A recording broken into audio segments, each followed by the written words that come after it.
Oke, baik. Kita mulai ya untuk perkuliahan pada sore ini. Sebelumnya, selamat sore. Assalamualaikum warahmatullahi wabarakatuh. Oke ya, bisa dengar suara saya dengan baik ya. Oke, baik. Terima kasih. Jadi untuk sore ini, kita kembali melaksanakan untuk perkuliahan online, di mana untuk minggu lalu kita sudah melaksanakan ujian tengah semester ya untuk mata kuliah akuntansi manajemen.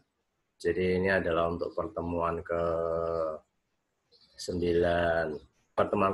ya. Dan di sini kita akan lanjut ke perkuliahan secara online.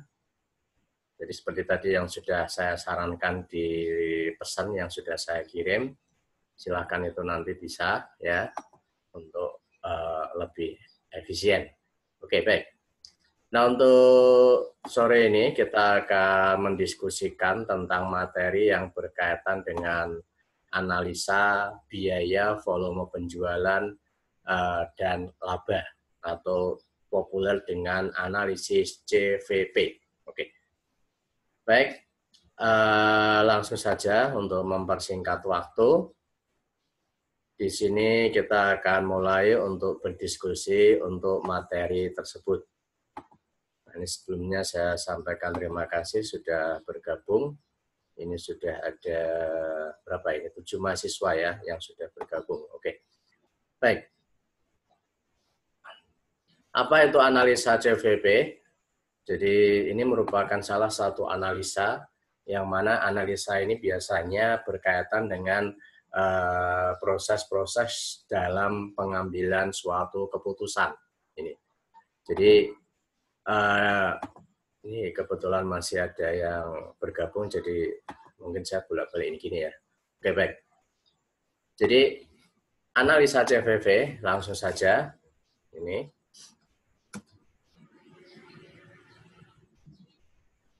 Oke.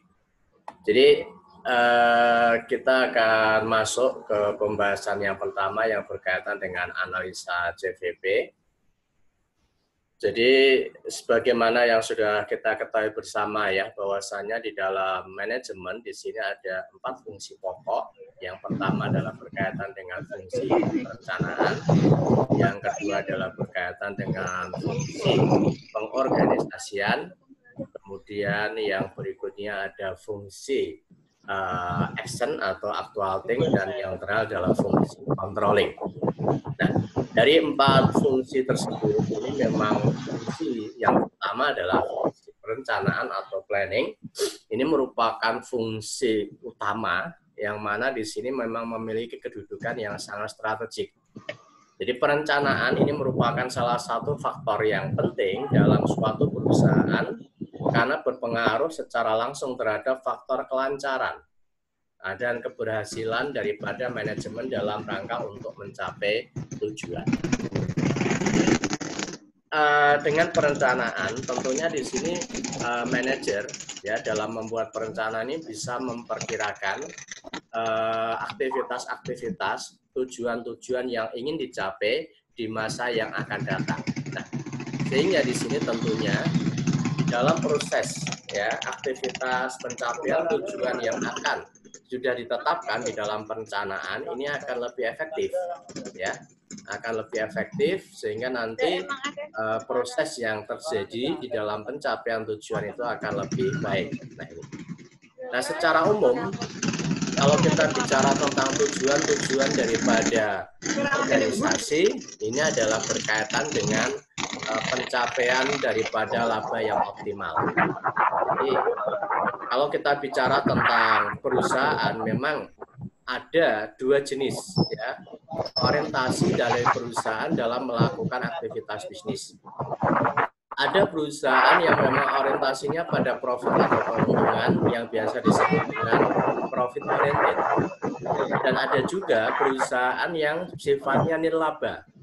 Kalau untuk perusahaan nirlaba ini memang profit itu bukan orientasi yang utama, tetapi lebih pada tujuan-tujuan yang mana di sini lebih ke sifatnya adalah pelayanan, sosial kemasyarakatan, Namun demikian tentunya di sini kalau kita bicara tentang perusahaan yang memang profit oriented, merupakan perusahaan-perusahaan bisnis yang memang bisa kita jumpai ya banyak sekali. Nah, jadi tujuan mereka di dalam menjalankan suatu usaha ini memang berkaitan dengan profit. Bagaimana menghasilkan laba yang optimal bagi perusahaan. Nah, sehingga di sini dari laba yang dihasilkan maka bisa dijadikan sebagai ukuran ya bagaimana seorang manajer di dalam mengelola perusahaannya ya.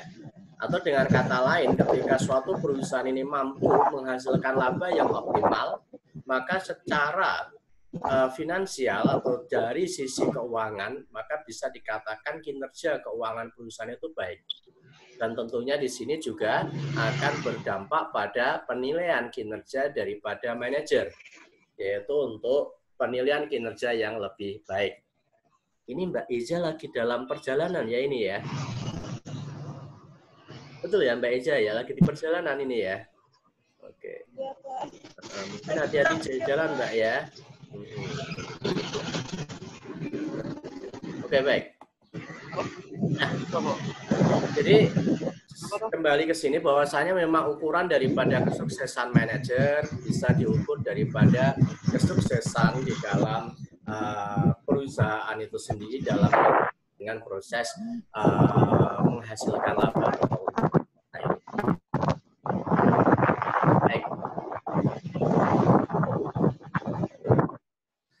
Nah, kemudian di sini kalau kita bicara tentang laba, di sini bagaimana sih agar supaya perusahaan itu mampu menghasilkan laba yang optimal. Nah, ini untuk mencapai laba yang besar, yang optimal dalam perencanaan maupun realisasi, maka ada beberapa langkah yang bisa dilakukan oleh manajer tentunya di sini.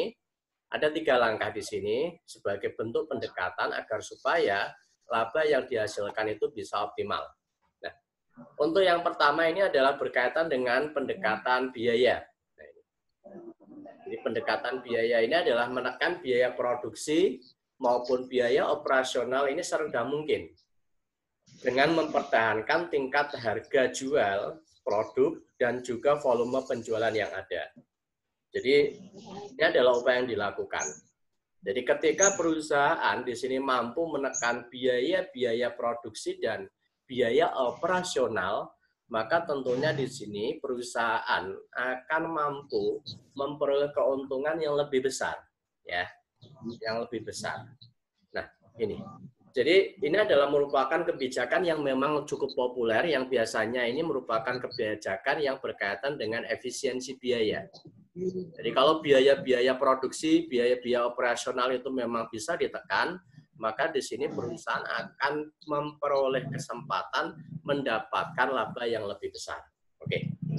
Namun demikian tentunya ini tidak semudah ya membalik telapak tangan ya, apalagi membalik telapak kaki ya. Nah, ini susah mungkin karena bagaimanapun juga apalagi kalau kita bicara tentang biaya tentunya ada banyak sekali biaya-biaya yang kadang muncul tidak terduga. Nah, ini kadang yang justru mengurangi daripada laba yang diperoleh oleh perusahaan.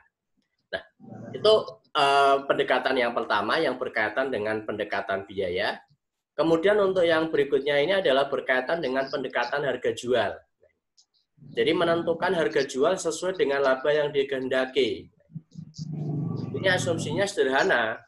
Kalau misalkan saja perusahaan ya di sini menjual barang produk dengan harga 5.000 per unit, itu mendapatkan keuntungan 2.000.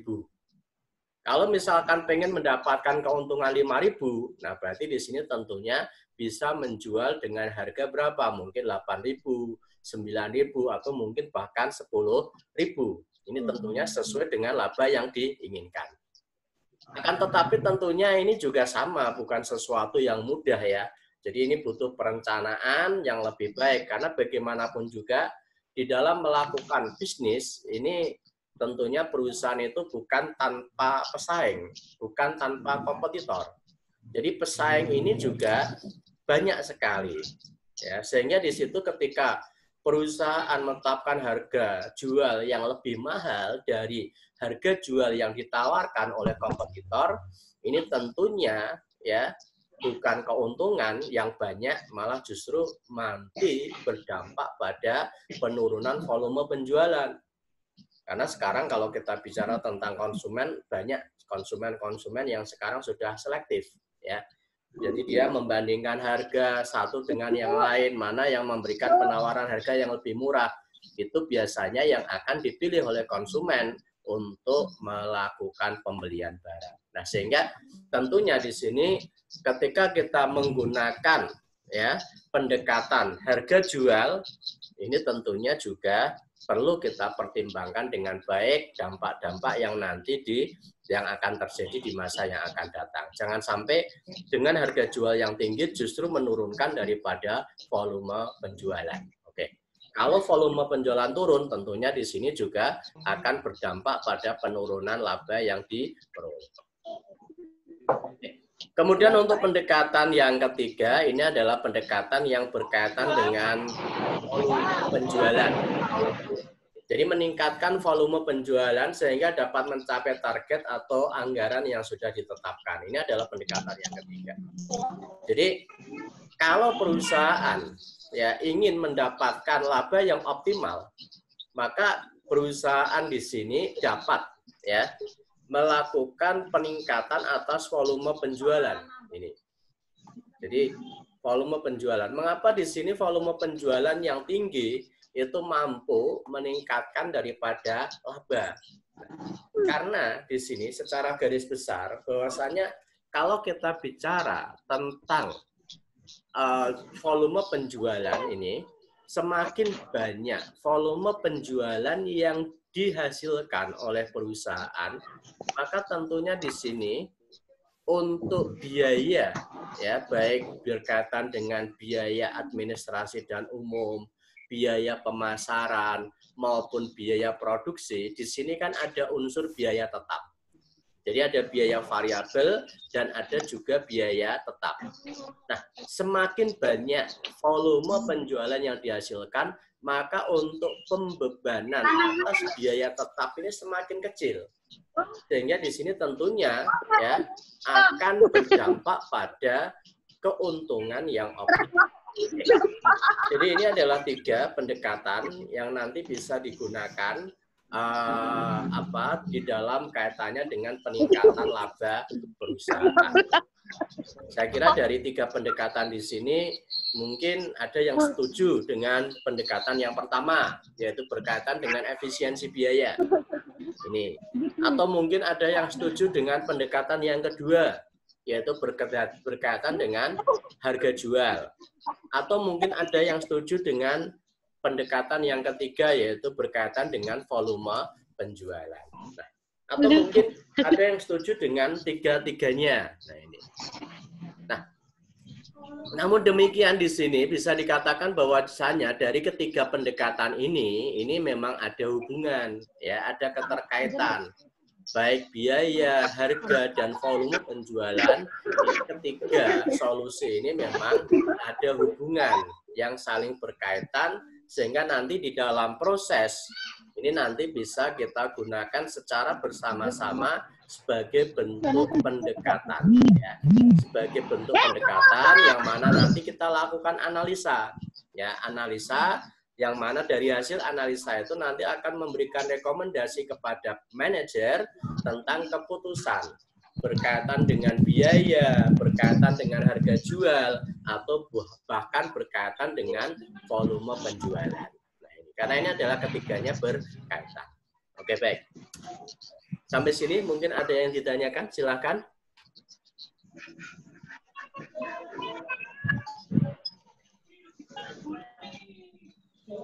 Belum ya? Oke, belum. Lanjut? Belum. Oke, terima kasih. Nah, ini kita lanjut ke hubungan yang menggambarkan ini ya, gambar yang menjelaskan tentang hubungan antara biaya, ya, harga jual dan volume penjualan.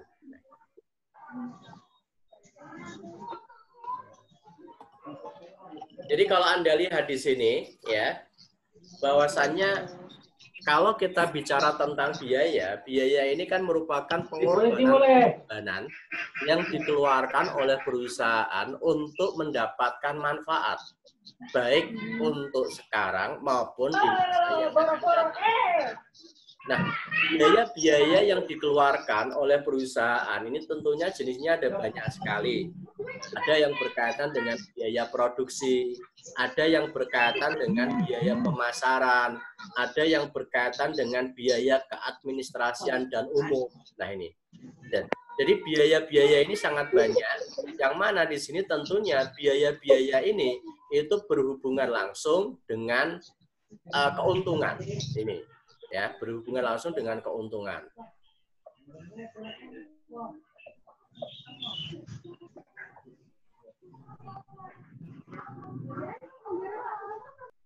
Oke, terima kasih. Ini mungkin untuk ini saya matikan ya mikrofonnya. Ini ada masukan. Kalau untuk tadi sih sudah saya sarankan ya. Oke, untuk mic ini di mikrofonnya dimatikan. Ini kebetulan sudah mati ya. Oke, terima kasih. Terima kasih untuk tadi ya masukannya. Oke, baik, kita lanjutkan. Jadi kembali ke biaya ini ya, bahwasanya memang di dalam melakukan kegiatan bisnis banyak biaya-biaya, dan di sini untuk biaya-biaya ini memang berhubungan langsung dengan laba ya, di mana semakin besar biaya yang dikeluarkan oleh perusahaan, maka di situ pengaruhnya juga terhadap laba itu juga semakin kecil. Nah, untuk itu di sini ya makanya tadi untuk pendekatan yang pertama adalah berkaitan dengan pendekatan biaya atau efisiensi biaya, itu tentunya nanti bisa dilakukan. Nah, baik. Kemudian di sini ketika kebijakan biaya ini ditetapkan oleh perusahaan, maka tentunya di sini secara langsung akan berpengaruh terhadap harga jual suatu produk. Dalam artian, di sini ketika perusahaan mampu melakukan efisiensi atas biaya-biaya yang dikeluarkan oleh perusahaan, maka sebetulnya di sini ada 2 poin keuntungan yang nanti bisa diperoleh oleh perusahaan. Nah, keuntungan yang pertama adalah ketika biaya ini efisien, ya, ketika perusahaan mampu melakukan efisiensi biaya, maka keuntungan yang pertama adalah perusahaan akan mendapatkan kesempatan untuk memperoleh laba yang lebih besar. Ini. Jadi kalau misalkan saja biaya itu masih mampu ditekan seefisien mungkin, apakah itu biaya produksi, apakah itu biaya pemasaran, atau mungkin biaya administrasi dan umum, maka di sini yang pertama perusahaan itu diuntungkan dengan apa? Perusahaan mendapatkan kesempatan untuk memperoleh laba yang lebih besar dibandingkan kalau perusahaan tidak mampu melakukan efisiensi. Ini yang pertama. Kemudian keuntungan yang kedua, kalau perusahaan ini mampu melakukan efisiensi biaya adalah bahwasannya di sini ya, perusahaan itu memiliki keunggulan kompetisi atau competitive advantage ya. Keunggulan kompetisi yang dimiliki oleh perusahaan itu adalah perusahaan mampu menjual produk dengan harga yang lebih murah dari pesaing yang lain. Nah, di sini perusahaan mampu menjual dengan harga yang lebih murah dari pesaing.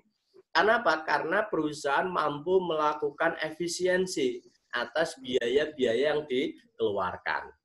Jadi kalau misalkan saja biasanya total biaya yang dikeluarkan adalah 10.000 misalkan. Nah, kemudian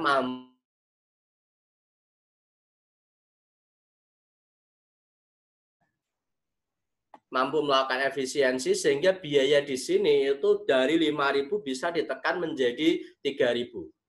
Nah, berarti kan di sini ada efisiensi sebesar 2.000. Nah, 2.000 ini tentunya nanti bisa digunakan memiliki tadi ya 2 opsi keuntungan. Pertama adalah laba yang lebih besar, dan yang kedua adalah keunggulan kompetitif yang berkaitan dengan harga jual yang lebih rendah. Nah, maka dari itu di sini tampak ada hubungan antara biaya dengan harga jual. Nah, ini. Nah, demikian juga dengan harga jual yang sudah ditetapkan oleh perusahaan ini juga akan berpengaruh terhadap volume penjualan.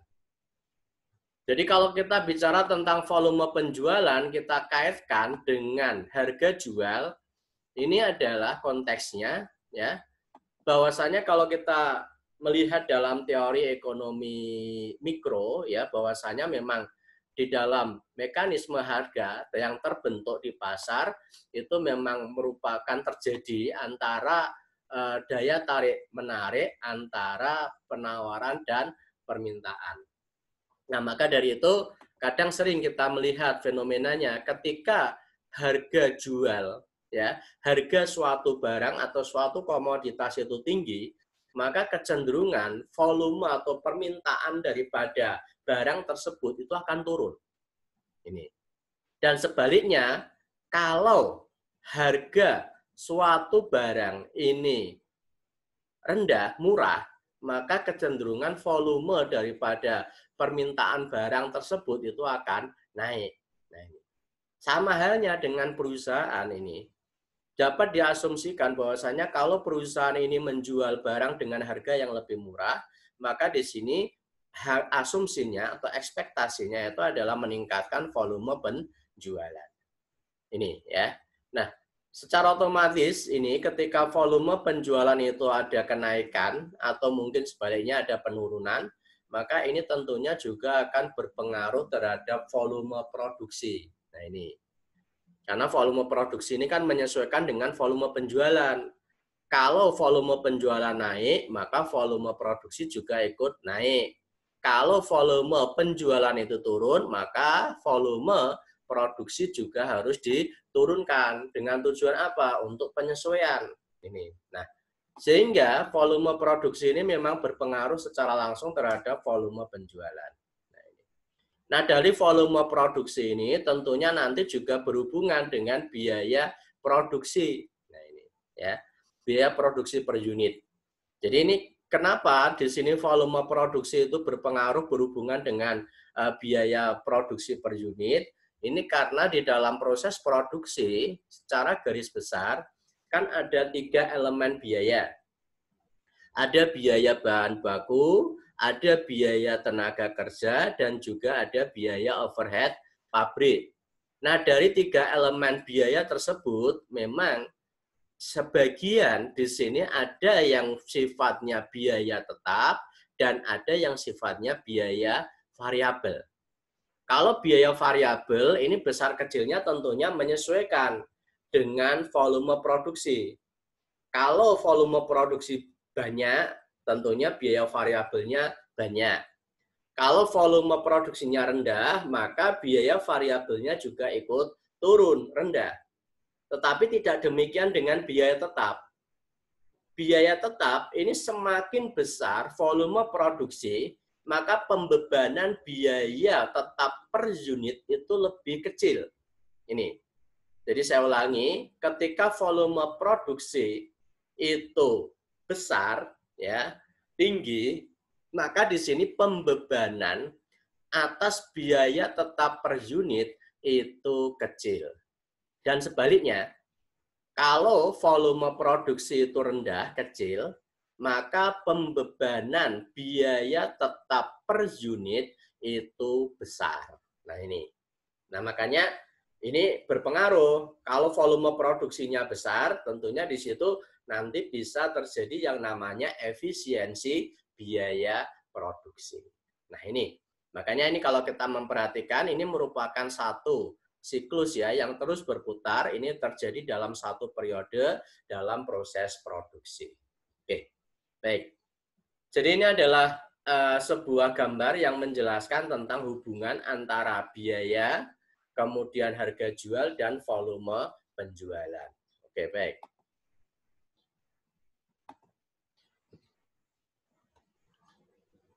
Nah, sekarang kita akan lanjut ke berikutnya.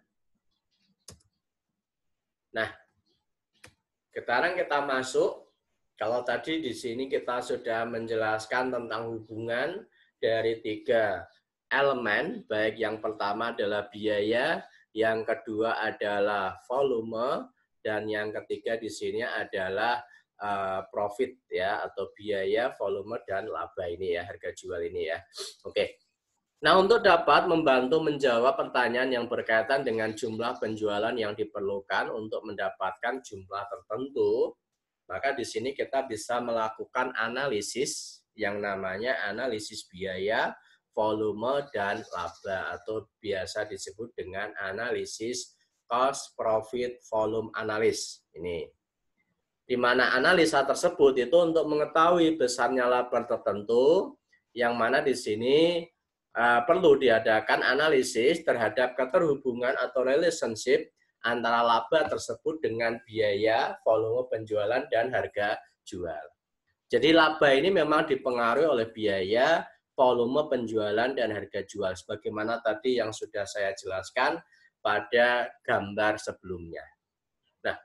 Untuk melakukan analisa tersebut, ini biasanya ini yang dipakai adalah analisis break even ya. Ini merupakan salah satu analisis yang cukup populer, saya kira yang sangat populer, dan ini banyak digunakan oleh para manajer yang berkaitan dengan proses-proses pengambilan keputusan yang berhubungan dengan volume penjualan, yang berkaitan dengan harga jual, di mana tujuannya adalah untuk melakukan optimalisasi atas laba yang dihasilkan oleh perusahaan. Oke.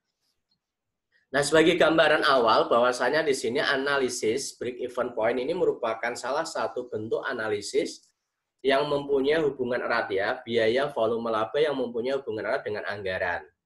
Jadi walaupun analisis break even ini dapat diterapkan data histori ya, tetapi di sini juga bisa digunakan pada data anggaran. Nah, ini jadi penggunaan daripada analisa break even ini nanti bisa digunakan ya pada data histori ya. Data histori itu ada data masa lalu, misalkan dari data laporan keuangan tahun 2018 ya, laporan keuangan tahun 2016. Nah, ini dijadikan sebagai data, ini merupakan data histori dan itu nanti bisa dianalisa dengan menggunakan analisa JVP. Itu bisa. Atau bisa juga menggunakan data anggaran atau data taksiran. Jadi manajer di sini misalkan membuat perencanaan yang berkaitan dengan anggaran penjualan untuk periode tahun 2021 misalkan. Perusahaan membuat perencanaan untuk anggaran biaya produksi pada tahun 2021.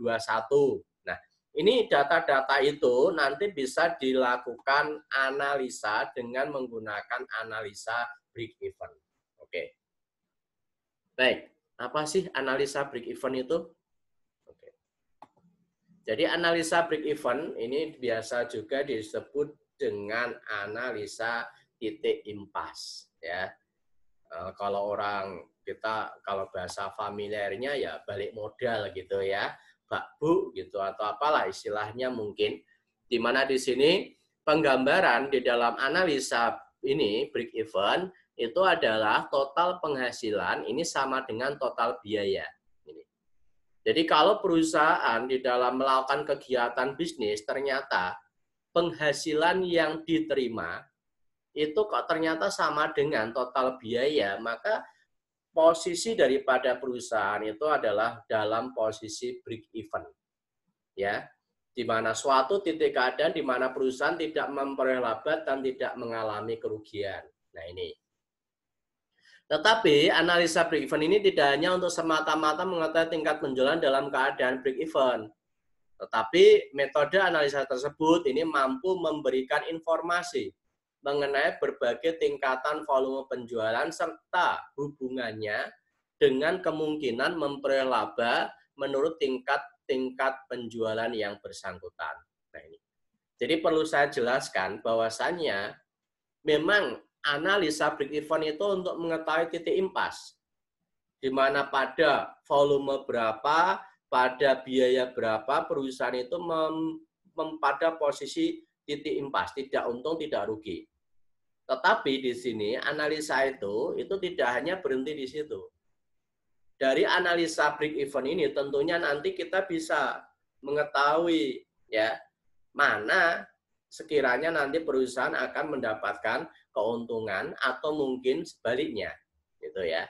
Jadi kalau misalkan saja kita sudah tahu titik impasnya, titik break evennya, maka tentunya kalau untuk agar supaya perusahaan mendapatkan keuntungan, maka di situ perusahaan bisa meningkatkan posisinya berada di atas daerah break even. Kalau posisi berada di atas daerah break even berarti perusahaan untung. Tetapi kalau di bawah titik break even berarti di situ perusahaan rugi. Nah, ini adalah asumsi di dalam melakukan analisa. Nah, sehingga di situ nanti kita bisa memperkirakan berapa sih laba atau keuntungan yang nanti bisa kita peroleh. Nah, ini adalah merupakan bentuk persamaan daripada analisa break even, sebagaimana tadi di depan sudah saya sampaikan ya, bahwasannya kalau yang namanya titik break even atau titik impas, itu adalah total pendapatan sama dengan total biaya. Nah, maka dari itu, di sini ya, kita bisa melihat untuk persamaan yang pertama dulu. Bentar ya. Wah, ini waktu tersisa 5 menit ya. Mungkin nanti sebelum perkuliahan ini berakhir, saya persilahkan kalau mungkin yang video dan audionya off bisa di-on-kan ya. Tapi ini masih 5 menit, masih lumayan ya. Nah, ini kalau Anda perhatikan, ini adalah untuk persamaan yang nanti bisa kita gunakan untuk titik impasnya. Jadi total pendapatan ini sama dengan total biaya, ya. Total pendapatan sama dengan total biaya. Oke. Jadi total pendapatan ini rumusnya adalah harga jual per unit dikalikan dengan volume penjualan. Ini. Jadi di sini itu untuk dilambangkan ya, P kali X. P-nya itu adalah price, harga jual, X-nya ini adalah volume penjualan. Sama dengan total biaya itu adalah biaya tetap ditambah dengan biaya variabel per unit dikalikan dengan unit. Sehingga di sini F itu adalah fixed cost, biaya tetap, plus V kali X. V-nya ini adalah variabel cost, X-nya ini adalah unit yang dijual. Sehingga ini persamaannya. Nah, ketika perusahaan menghendaki laba tertentu, maka di sini nanti perusahaan itu bisa ya menambahkan laba yang diinginkan atau di situ L. Oke. Makanya di sini nanti persamaan yang dihasilkan menghasilkan persamaan baru yaitu PX min L sama dengan F plus VX. L-nya kita pindah ke kanan jadi PX sama dengan F plus VX plus L ya. L ini merupakan laba yang diinginkan oleh perusahaan. Oke. Nah, sehingga di sini nanti untuk rumusnya PX min VX sama dengan F plus L. X-nya itu sama dengan F plus L per P min V. Oke. Jadi itu merupakan bentuk persamaan daripada rumus yang nanti bisa kita pakai untuk melakukan analisa break even. Oke. Nah, kemudian di samping rumus tersebut, di sini juga kita bisa ya untuk mencari titik impas atau break even. Ini nanti kita bisa menggunakan rumus. Ini rumusnya. Jadi memang untuk titik break even point atau titik impas ini itu memang ada dua. Yang pertama adalah dalam rupiah dan yang kedua adalah dalam unit. Ini. Untuk rumus BEP dalam rupiah itu adalah F per 1 min V per P. Ini. Atau biasa juga disebut dengan biaya tetap dibagi dengan margin income ratio. Ini untuk keterangannya. F ini adalah fixed cost atau total biaya tetap, V ini adalah variable cost atau biaya variabel per unit, sedangkan P ini adalah price atau harga jual. Ini adalah untuk mencari BEP dalam rupiah. Sedangkan untuk mencari BEP dalam unit, wah ini agak, ini ya, bukan agak lagi ya, nggak kelihatan ya ini ya. Rumusnya ini adalah F per P min V. Ini rumus untuk BEP dalam unit. Lebih sederhana. F adalah fixed cost, ya, biaya tetap, dibagi dengan harga P dikurangi dengan variabel cost atau biaya variabel. Ini. Oke. Jadi ini adalah dua rumus yang nanti bisa kita gunakan untuk menghitung berapa besarnya BEP. Oke, baik. Mungkin kita membicarakan sampai sini. Ini ada contoh soal sebetulnya, dan ini juga ada penyelesaiannya. Nah, nanti untuk materi ini saya share di Siakat, ya. Saya share di Siakat sehingga nanti Anda bisa melihat, dan termasuk untuk tayangan video online perkuliahan ini juga nanti akan saya share di Siakat. Nah, ini. Namun demikian sebelum perkuliahan saya akhiri. Ini karena waktunya tinggal 1 menit, saya persilahkan mungkin untuk videonya yang masih dalam keadaan off bisa dinyalakan. Ini yang hadir berapa mahasiswa ini? 24. Totalnya berarti 23 ya yang hadir ya pada kesempatan sore ini ya. Oke. Baik, sebelum saya akhiri mungkin ada yang tanyakan? Belum, Pak. Nggak ada ya, baik. Kalau tidak ada, saya kira untuk perkuliahan pada sore ini kita akhiri sampai di sini. Insya Allah kita ketemu lagi pada lain kesempatan. Nanti saya berikan kuis karena ini waktunya terbatas. Kuis nanti saya sampaikan lewat Siakat saja atau lewat YouTube ya. Ya, sehingga nanti Anda bisa menyimak video kembali di YouTube-nya. Oke. Ya, Pak. Sekali lagi saya ucapkan terima kasih dan tetap jaga kesehatan ya. Saya akhiri. Assalamualaikum warahmatullahi wabarakatuh. Waalaikumsalam warahmatullahi wabarakatuh.